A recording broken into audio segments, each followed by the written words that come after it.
Well, we got our black ceiling halfway put up in our last vid. Let's see if we can trim around this beam and keep it going. I'm just talking about this little tool room for now. All this is later. That little room there is probably getting a couple strip lights. This under here is getting some hexagon lights because, well, even when they're off, they look cool. But when you turn these puppies on, they just look awesome. Now I'm gonna do here is put some vertical tin around this 2x12 beam and then just continue it straight across on the bottom to that 2x I have scabbed to the wall right there. I would just drop this whole ceiling down here, but I wanted the height, so I had an extra foot of height there, and this is not that much room, so I'm just gonna box it off and send her on over there. First step is put these 2x's up so I have something to attach the J to. I could have flowed it, but it's a lot nicer just to be able to screw it up into something. So there they are.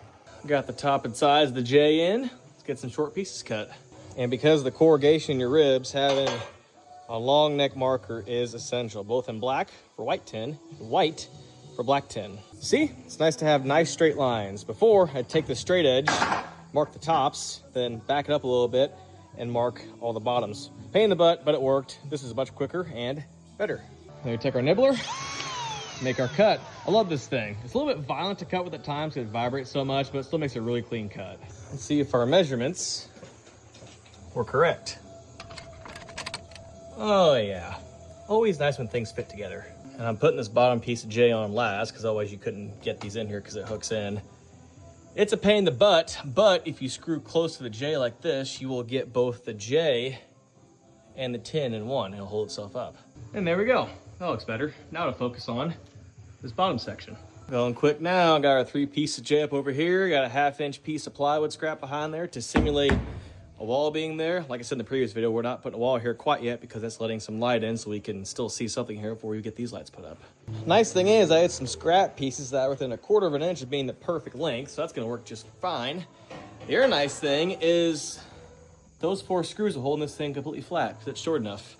And there we go. Pretty small job, but still need it done. Looks really good. I know they make corner trim for outside corners like that. I've always just used 2 pieces of J-channel like that. Looks fine to me. I could use coil stock for this little piece right here instead of this tin, but with it being black and reflective, it's gonna show every little imperfection, ripple in it. So I just use the tin. The corrugations kind of break it up. I have a couple 4-foot strip lights coming for this room. They should be in a couple days. Once those come in, I can get those hooked up on a switch, get the wall finished off, and then get this room buttoned up for now. After that, this little wall needs OSB put on for the tin. That teeny tiny room needs OSB put on. Window boxes need built, and I have a couple more pieces of J-channel put up there that we might be ready for 10. Stay tuned.